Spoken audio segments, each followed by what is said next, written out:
ನಮಸ್ಕಾರ ವೀಕ್ಷಕರೇ, V motive ಚಾನೆಲ್ಗೆ ತಮಗೆಲ್ಲರಿಗೂ ಕೂಡ ಸ್ವಾಗತ. ಸ್ನೇಹಿತರೆ, ಇದು ಸ್ಪರ್ಧಾತ್ಮಕ ಯುಗ. ಎಲ್ಲಿ ನೋಡಿದ್ರಲ್ಲೂ ಕೂಡ ಈ ಮಕ್ಕಳ ವಿಚಾರಕ್ಕೆ ತಂದೆ ತಾಯಿಗಳು ಒಬ್ಬರಿಗೊಬ್ಬರು ಕಾಂಪಿಟೇಟಿವ್ ಆಗೇ ಇರ್ತಾರೆ. ಪಕ್ಕದ ಮನೆಯವನ ಮಗ ಕ್ಲಾಸ್ಗೆ ಫಸ್ಟ್ ಬಂದರೆ ಈತ ನನ್ನ ಮಗ ಬರಲಿಲ್ಲ ಅಂತ ಹೆಂಡತಿಯೊಂದಿಗೆ ಜಗಳ ಮಾಡುವಂಥ ಕಾಲ ಇದು. ನಿನ್ನಿಂದಾನೇ ನನ್ನ ಮಗಳು ಹಾಳಾದ್ಲು, ನಿನ್ನಿಂದಾನೇ ನನ್ನ ಮಗ ಹಾಳಾದ ಅಂತ ಪರಸ್ಪರ ಗಂಡ ಹೆಂಡತಿನೇ ಜಗಳ ಮಾಡುವಂತಹ ಕಾಲ ಇದು. ಇಂತಹ ಕಾಲಘಟ್ಟದಲ್ಲಿ ಆರ್ಟ್ ಆಫ್ ಪೇರೆಂಟಿಂಗ್ ಅನ್ನೋದು ಬಹಳ ಮುಖ್ಯವಾಗುತ್ತೆ. ಸ್ನೇಹಿತರೆ, ನಾನೀಗ ಒಂದು ಕಥೆಯನ್ನು ನಿಮಗೆ ಹೇಳ್ತಾ ಹೋಗ್ತಾ ಇದ್ದೀನಿ. AR ಮಣಿಕಾಂತ್ ಅವರು ಬರೆದಿರತಕ್ಕಂತಹ ಅಮ್ಮ ಹೇಳಿದ 8 ಸುಳ್ಳುಗಳು ಅನ್ನುವಂತಹ ಒಂದು ಸುಂದರವಾಗಿರ್ತಕ್ಕಂತಹ ಪುಸ್ತಕದಲ್ಲಿ ಈ ಕಥೆ ನನಗೆ ಸಿಕ್ತು. ಖಂಡಿತವಾಗ್ಲೂ ಈ ಕಥೆ ನಿಮಗೆ ಮೋಟಿವನ್ನು ಮಾಡುತ್ತೆ. ಈ ಕಥೆ ನಿಮ್ಮ ಮಕ್ಕಳನ್ನು ನೀವು ಹೇಗೆ ನೋಡ್ಕೊಳ್ಬೇಕು ಅನ್ನೋದನ್ನು ಖಂಡಿತವಾಗ್ಲೂ ಹೇಳುತ್ತೆ. ಈ ಕಥೆಯಲ್ಲಿ ಗೋಪಾಲ್ ರಾವ್ ಅನ್ನುವಂತಹ ವ್ಯಕ್ತಿ ಬರ್ತಾನೆ. ಮಗಳ ವರ್ತನೆ ಕಂಡು ಯಾಕೋ ಸರಿಯಾಗಿಲ್ಲ, ಇಂಥದ್ದೊಂದು ಅನುಮಾನ ಗೋಪಾಲ್ ರಾವ್ನನ್ನು ಕಾಡ್ತಾ ಇತ್ತು. ಒಂದು ವಾರದಿಂದ ಗೋಪಾಲ್ ರಾವ್ನನ್ನು ಅದೇ ಚಿಂತೆ ಕಾಡ್ತಾ ಇತ್ತು. ಅದಕ್ಕೆ ಸರಿಯಾಗಿ SSLC ಓದುತ್ತಿದ್ದ ಅವನ ಮಗಳು ಶ್ವೇತಾ ನೇರ ಮಾತಿಗೆ ಸಿಗದೆ ತಪ್ಪಿಸಿಕೊಳ್ಳುತ್ತಿದ್ದಳು. ಈತ ಆಫೀಸ್ನಿಂದ ಬರುವ ವೇಳೆಗೆ ಹೋಮ್ ವರ್ಕ್ ಎಂದೋ ಅಥವಾ ಪ್ರಾಜೆಕ್ಟ್ ವರ್ಕ್ ಎಂದೋ ಬ್ಯುಸಿಯಾಗಿಬಿಡ್ತಾ ಇದ್ಲು. ಆಕೆ ಮನೆಗೆ ಬರುವ ವೇಳೆಗೆ ಗೋಪಾಲರಾಯರು ಆಫೀಸ್ಗೆ ಹೊರಟು ನಿಂತಿರುತ್ತಿದ್ದರು. ತುಂಬ ವರ್ಷಗಳಿಂದಲೂ ಕೂಡ ಇದೇ ಪರಿಸ್ಥಿತಿ ಇತ್ತು. ಆದರೆ ಈ ಹಿಂದೆಲ್ಲ ಮಗಳ ಮಾತು ವರ್ತನೆ ಎರಡರಲ್ಲೂ ಗೋಪಾಲರಾವ್ಗೆ ಚಿಕ್ಕದೊಂದು ಅನುಮಾನ ಬಂದಿರಲಿಲ್ಲ. ಮಗಳು ಹೀಗೆ ಮುಖ ಮರೆಸ್ಕೊಂಡು ಓಡಾಡ್ತಿದ್ದಾಳೆ ಅಂದರೆ ಏನೋ ಅನಾಹುತ ನಡೆದಿದೆ ಅಂತಾನೆ ಗೋಪಾಲರಾಯರು ಭಾವಿಸ್ಕೊಂಡ್ರು. ಹೇಳಿ ಕೇಳಿ ಮಗಳಿಗೆ 15 ವರ್ಷ ತುಂಬಿದೆ. ಯಾರಾದರೂ ಹುಡುಗ ಅವಳಿಗೆ ಲವ್ ಲೆಟರ್ ಕೊಟ್ಬಿಟ್ನಾ? ವಯಸ್ಸಿನ ಹುಚ್ಚು ಆವೇಶದಲ್ಲಿ ಮಗಳು ಅದನ್ನು ಒಪ್ಕೊಂಡ್ಬಿಟ್ಲಾ? ಅದೇ ಕಾರಣದಿಂದ ನಮಗೆ ಸಿಗದೆ ಓಡಾಡ್ತಾ ಇದ್ದಾಳ? ಹೀಗೆಲ್ಲ ಯೋಚನೆಗಳು ಗೋಪಾಲರಾಯರ ಮನಸ್ಸಲ್ಲಿ ಬಂದವು. ಹೆಂಡತಿ ಕೂಡ ಕೆಲಸಕ್ಕೆ ಹೋಗ್ತಾ ಇದ್ದಾಳಲ್ಲ, ಅವಳಿಗೆ ಈ ವಿಷಯ ಗೊತ್ತಾದರೆ ರಂಪ ರಾಮಾಯಣ ಆದೀತು. ಅವಳಿಗೆ BP ಶುಗರ್ ಎರಡೂ ಇವೆ. ಏನಾದರೂ ಫಜೀತಿ ಆದರೆ ಕಷ್ಟ. ಅವಳಿಗೆ ಗೊತ್ತಾಗುವ ಮೊದಲು ನಾನೇ ಪರಿಸ್ಥಿತಿನ ಹ್ಯಾಂಡಲ್ ಮಾಡಬೇಕು ಅಂತ ಗೋಪಾಲರಾಯರು ಶನಿವಾರ ಮಧ್ಯಾಹ್ನವೇ ದಿಢೀರನೆ ಮನೆಗೆ ಬಂದುಬಿಟ್ರು. ಆಗಲೂ ಮನೆಯಲ್ಲಿರಲಿಲ್ಲ. ಸ್ಕೂಲಿಂದ ಬಂದವಳು ಅದೆಲ್ಲಿಗೋ ಹೋಗಿಬಿಟ್ಟಿದ್ಲು. ಹಾಗೆ ಹೋಗುವ ಮುನ್ನ ಒಂದು ಪತ್ರ ಬರೆದಿಟ್ಟು ಹೋಗಬಾರ್ದಿತ್ತಾ? ಅಥವಾ ಅಮ್ಮನಿಗೇನಾದರೂ ಈ ವಿಷಯ ಮೊದಲೇ ಹೇಳಿದ್ದಾಳ?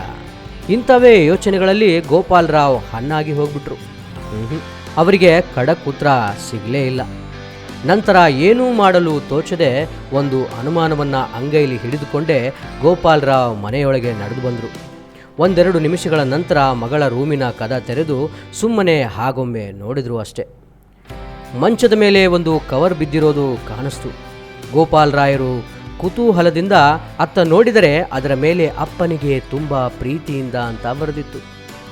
ಅಚ್ಚರಿ ಕುತೂಹಲದಿಂದಲೇ ಗೋಪಾಲರಾವ್ ಆ ಕವರ್ ಒಡೆದರು.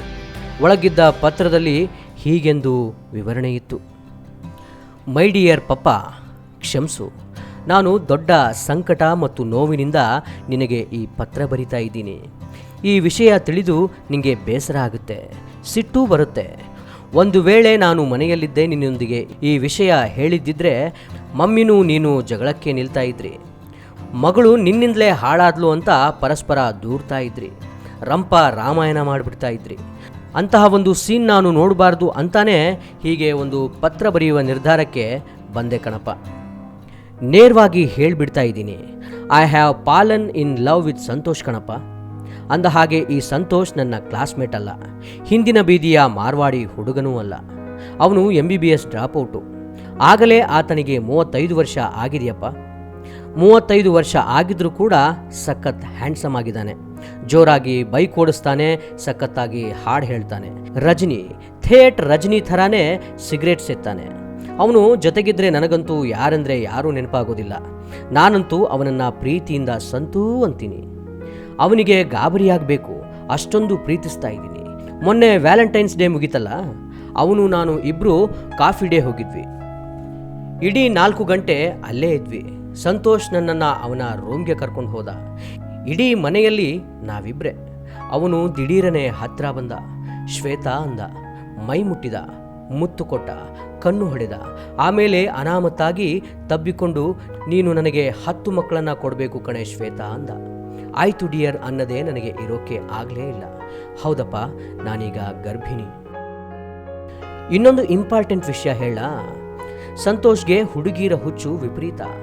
ಈಗಾಗಲೇ ಅವನಿಗೆ 5-6 ಮಂದಿ ಗರ್ಲ್ ಫ್ರೆಂಡ್ಸ್ ಇದ್ದಾರೆ ಅಂತ ನನಗೆ ಗೊತ್ತು. ಇದೆಲ್ಲ ಗೊತ್ತಿದ್ದು ನಾನು ಅವನನ್ನು ಇಷ್ಟಪಟ್ಟಿದ್ದೀನಿ, ಅವನೊಂದಿಗೆ ಬದುಕ್ತಾ ಇದ್ದೀನಿ. ಬದುಕೋಕೆ ಏನು ಮಾಡ್ತೀರಾ, ಹಣ ಸಂಪಾದನೆಗೆ ಏನು ಮಾರ್ಗವಿದೆ ಅಂತೀಯಾ ಅಲ್ವಾ? ಹೌದು, ಹೊಟ್ಟೆಪಾಡಿಗೆ ಅಂತಾನೆ ಆತ ಬ್ರೌನ್ ಶುಗರ್ ಮಾಡುವ ಕೆಲಸ ಮಾಡ್ತಾನೆ. ಆಗೊಮ್ಮೆ ಈಗೊಮ್ಮೆ ನಾನು ಅವನ ಜೊತೆ ಕೈ ಜೋಡಿಸ್ತೀನಿ.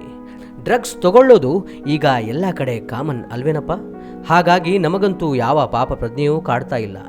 ಬೇಸರ ಮಾಡ್ಕೋಬೇಡ ಅಪ್ಪ, ಅಂದಾಜು ಇನ್ನು 10 ವರ್ಷಗಳ ನಂತರ ನಿಂಗೆ ಸಿಗ್ತೀನಿ. ಆ ಹೊತ್ತಿಗೆ ಏಡ್ಸ್ಗೆ ಖಂಡಿತ ಒಂದು ಔಷಧಿ ದೊರಕಿರುತ್ತೆ. ಆ ಔಷಧಿಯಿಂದಲೇ ನನ್ನ ಸಂತೋಷನ ಕಾಯಿಲೆ ವಾಸಿಯಾಗಿರುತ್ತೆ. ಒಂದು ವೇಳೆ ಅವನು ಇಲ್ಲದಿದ್ರೂ ಅವನ ನೆನಪಿಗೆ ಮಕ್ಕಳಿರ್ತವಲ್ಲ, ಆ ನಿನ್ನ ಮೊಮ್ಮಕ್ಕಳೊಂದಿಗೆ ನಿನ್ನೆಡೆಗೆ ಓಡಿ ಬರ್ತೀನಿ. ಚಿಕ್ಕಂದಿನಿಂದ ಗಿನಿಮರಿಯ ಥರ ಬೆಳೆಸಿದ್ದು ನೀನೇ ಅಲ್ವೇನಪ್ಪ? ಸದ್ಯ ನಿನಗೆ ಒಂದು ಮಾತನ್ನು ಹೇಳದೆ ಬಂದುಬಿಟ್ಟೆ, ಕ್ಷಮಿಸ್ಬಿಡಪ್ಪ ಪ್ಲೀಸ್. ಇಂತಿ ನಿನ್ನ ಮುದ್ದಿನ ಮಗಳು ಶ್ವೇತಾ ಅಂತ. ಸ್ನೇಹಿತರೆ, ಜಗತ್ತಿನಲ್ಲಿ ಯಾವ ಅಪ್ಪನೂ ಕೂಡ ಈ ರೀತಿಯಾದಂತಹ ಪತ್ರವನ್ನು ಓದಲಿಕ್ಕೆ ಸಾಧ್ಯವೇ ಇಲ್ಲ. ಆದರೆ ಗೋಪಾಲ್ ರಾಯರು ಆ ಪತ್ರವನ್ನು ಓದಿದ್ರು. ಪತ್ರ ಓದಿ ಮುಗಿಸಿದ ಗೋಪಾಲ್ ರಾಯರು ಸಂಪೂರ್ಣ ಬೆವೆತು ಹೋಗಿದ್ರು. ಮುದ್ದಿನ ಮಗಳನ್ನು ಸಾಕಿದ್ದು, ಆಡಿಸಿದ್ದು, ಗದರಿಸಿದ್ದು, ಕಥೆ ಹೇಳಿದ್ದು, ಉಯ್ಯಾಲೆಯಲ್ಲಿ ತೂಗಿದ್ದು, ತುತ್ತು ಕೊಟ್ಟಿದ್ದು ಎಲ್ಲವೂ ಅವರಿಗೆ ನೆನಪಾಗಿ ಹೋಯಿತು. ಈಗ ಏನು ಮಾಡಬೇಕು ಅನ್ನೋದು ತೋಚದೆ ಗೋಪಾಲ್ ರಾಯರು ತಬ್ಬಿಬ್ಬಾಗಿ ಹೋದರು.